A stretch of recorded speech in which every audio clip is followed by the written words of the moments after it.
a species so new to the galactic stage? The answer was not in their numbers, but in the relentless nature of their will to survive. Could these seasoned leaders be on the verge of repeating the mistakes of those who had underestimated humans before? The Council had convened to decide the fate of a human outpost in a contested region of space. Quiet murmurs spread as many dismissed Naira's caution. For them, humanity was nothing more than an impulsive, unpredictable species. Having only been part of the interstellar community for a century, they were seen as mere upstarts, not yet worthy of true concern. How could this fledgling race possibly threaten the well-established powers of the galaxy? Shadows of unseen forces. The council chamber fell into a heavy silence after Naira's warning, but only for a moment. Soon, the sounds of disagreement and discontent rippled through the hall. Among the council's members, the younger races of the Teluron Alliance found themselves at odds with the ancient wisdom of the elder races. Dreven, a tall figure representing the Varan, an amphibious species known for their cold, strategic mindset, stood from his seat at the far end of the room. His eyes, a deep iridescent green, reflected the low light of the chamber. He spoke with measured calm, as if analyzing a puzzle. Humans are reckless, yes, Draven's voice cut through the murmur. But fear them? I don't see why. They are still learning the basics of space travel, struggling with political unity even on their own planet. They're noisy and chaotic. How could they ever match us? Several council members nodded in agreement, but there was still unease. Across the room, Cranath, a hulking representative of the Genvi, stood quietly. His species, feared for their physical power and ruthless military tactics, rarely spoke in these meetings unless it was necessary. He raised his clawed hand, his voice rough but resolute. You call it fear, Draven. I call it survival instinct, Cranath said, his golden eyes narrowing as he addressed the room. I fought them on the outskirts of Denari 4, outnumbered, outgunned. We thought victory was certain. He paused, his tone growing dark. We lost. The humans had something we didn't expect. Determination. They fight as if every battle is their last, like cornered animals. Underestimate them, and it will cost you dearly. Draven raised an eyebrow, his cool demeanor unshaken. Determination doesn't win wars, Cranath. Strategy does. Naira leaned forward, her ancient eyes locking onto Draven's, her voice low, but with the weight of authority. You speak of strategy, yet ignore the most critical lesson of all. We have faced countless species, yes, but none like the humans. They don't fight by our rules, they adapt. And worst of all, they remember. Every slight, every loss fuels them.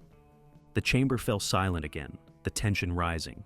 Even Draven seemed to take pause, his calculating mind weighing Naira's words carefully. Still, the idea of fearing a race so young felt absurd to him. Suddenly, Vraynok, a massive being from the Thrak race, let out a booming laugh, breaking the silence. His species was renowned for their brutal raids and conquests across the outer colonies. His deep red skin gleamed under the chamber's low light, and his sharp teeth were visible as he grinned, towering over the others. We are the predators here, not them, Vraynok declared, his arrogance apparent. Humans may be resourceful, but in the end, they are nothing more than prey to be hunted. They can be broken like any other species. He slammed his fist on the table, shaking the surrounding seats.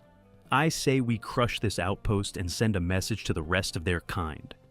Naira's eyes did not leave Vraynok as he spoke, but her expression remained unreadable. She knew the kind of arrogance that filled beings like Vraynok. She had seen it countless times before in others who believed they were invincible, and she knew how it always ended. Humans are not like the prey you hunt, Vraynok, Naira finally responded, her voice steady but laced with a warning. Harm one of them, and more will come. You won't know when or where, but they will come, and when they do, it will be you who realizes you were the prey all along. A murmur of unease swept through the room, but Vraynok remained unfazed. He leaned back in his chair, still grinning, dismissing the elder's warnings as the fearful ramblings of an old race long past its prime.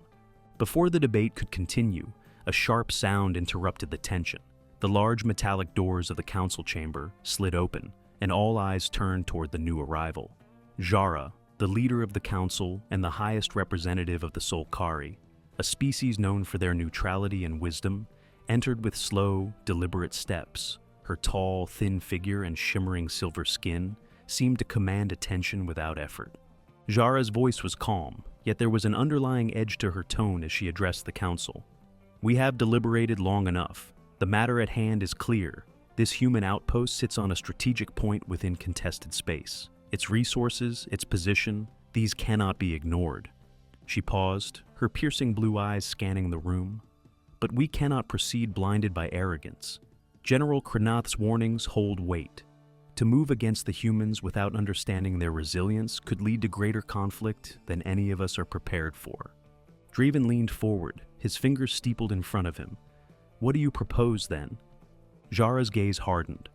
"We send a strike force, but it will not be a show of force alone. We gather intelligence, observe their tactics closely. We must understand our enemy before we strike at their heart." The room buzzed with the sound of quiet discussion, but it was clear that Jara's authority would not be questioned. A vote was held, and the majority agreed with her measured approach, though some, like Vreenok, seemed restless for action. The decision was made. A small but deadly task force would be sent to the human outpost, with the intent to neutralize it while gathering critical intelligence. Nira remained silent as the vote was cast, her expression grave. She knew the council's thirst for conquest would not be easily satisfied, and she feared that even this cautious plan would spark something far worse. Meanwhile, on the outpost. Far from the bustling council chambers, on the edge of known space, the human outpost continued its quiet routine. Lieutenant Darius Voss sat back in his chair, eyes on the numerous monitors in the dimly lit control room. The endless expanse of stars stretched out before him, a peaceful sight that belied the lurking danger. "Another quiet night," Darius muttered, sipping his now cold coffee. Sergeant Alina Gray, his second in command, approached with a slight grin. "Looks like we're in for another slow shift, boss. Maybe you'll get some sleep for once." Darius chuckled softly. "Yeah, but you know what they say about calm before the storm." As if in response, one of the monitors blinked to life, a soft alarm sounding. Darius frowned and leaned forward, scanning the incoming data. "Hold on," he muttered. "We've got something. Multiple ships, unknown signatures." Alina's smile faded, replaced by immediate focus. "Pirates?" Darius shook his head. "I don't think so. They're too coordinated. 6 ships, approaching fast." Alina grabbed the intercom. "Attention, all personnel, we've got incoming. Get to your stations." The outpost lighting shifted to red, and across the facility, the crew prepared for what was to come. The outpost was not heavily armed, but it had something the enemy didn't know about: Sentinel-class drones. Autonomous defense units, fast and efficient, designed to intercept threats before they could do real damage. Darius watched the approaching ships on the radar. They were moving in a formation, confident, almost careless. "They think this is going to be easy," he said under his breath. "Big mistake," Alina responded, her voice steady but filled with determination. The alien ships, sleek and deadly, began their assault. Plasma rounds streaked toward the outpost, but Darius was ready. With a swift command, the Sentinels sprang into action, cutting through the space between the outpost and the attackers, intercepting the barrage with precision. The first shots were blocked, but the real battle was just beginning. Darius could see it in the way the alien ships moved. These weren't mere raiders. This was an organized strike, and they were here for more than just a simple raid. The storm approaches. Alarms echoed throughout the outpost as Darius Voss kept his eyes glued to the monitors. The alien ships were now close enough that he could see their sleek, sharp forms cutting through the blackness of space. "They're moving too fast," he muttered. "They're overconfident." "Shouldn't we hit them now, before they organize?" Alina asked, her voice steady but tinged with urgency. Darius shook his head. "Not yet. Let them get closer. I want them to think we're vulnerable." Outside, the invaders formed an arc around the outpost, preparing what looked like a coordinated strike. But Darius knew the humans weren't defenseless. Their systems were ready, waiting for the perfect moment to retaliate. They think they have control, Darius thought. They have no idea what's coming. Suddenly, the first volley came. A bright streak of plasma cut through space toward the base, followed by more blasts. "Now," Darius whispered, activating the automated defenses with a swift command. The base's turrets whirred to life, cannons spinning and firing in quick succession.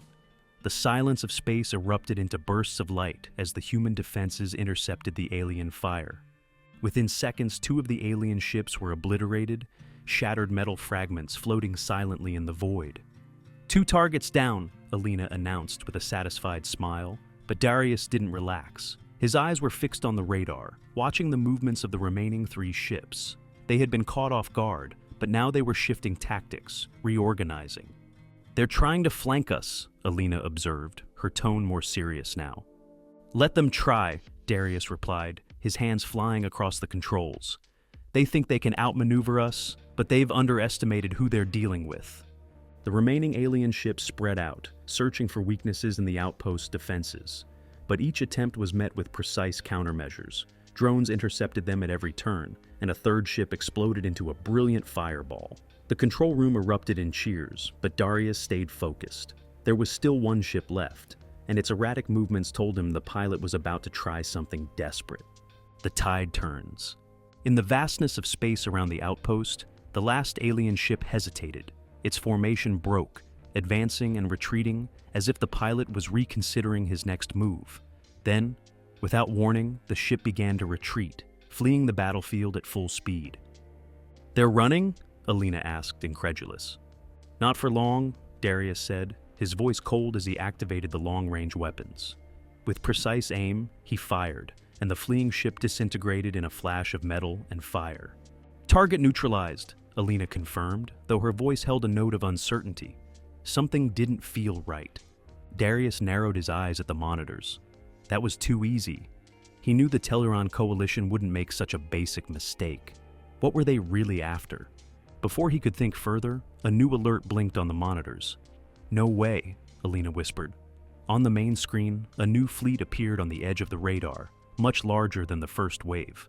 "It was a distraction," Darius said, the realization hitting him hard. They never intended to win with that first force. The base erupted into controlled chaos as operators prepared for the second wave. "How many ships?" Alina asked, her voice strained with tension. 10, maybe more," Darius replied, "and they're coming in full force." The next minutes were a blur of action. The base's defenses were reactivated, drones deployed to intercept the incoming threat, but this time, the alien ships were better prepared. Their attacks were more coordinated, more precise, quickly overwhelming the outpost's outer defenses. As the station shook under the barrage of enemy fire, Darius knew this was the true test. "Sergeant, prepare for an internal defense. If they get through, we fight them on the ground." But then, something unexpected happened. One of the signals on Darius's screen blinked differently. He frowned and zoomed in on the data. These weren't coalition ships. "Wait," he muttered. "Those are human ships?" The radar confirmed Darius's suspicion.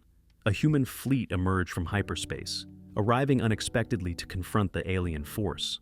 What was meant to be an ambush for the humans had now turned into a 2-front battle for the coalition.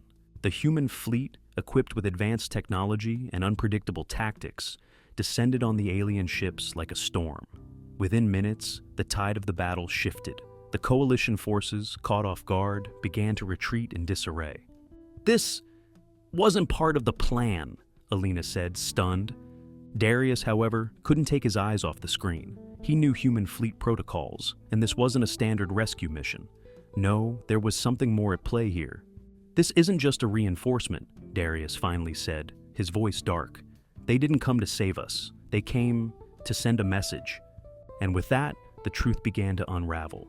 The Teluron Coalition had underestimated the humans, not just as warriors, but as strategists. Something deeper was unfolding, something Darius couldn't fully grasp yet. But one thing was certain, the humans weren't just defending their territory, they were preparing for something far bigger. As the last of the coalition ships fled into the stars, Darius watched the glow of the distant battle with a growing sense of dread. He knew that this was only the beginning of a much darker, more complex war than anyone could have anticipated. And now, the hunters had become the hunted.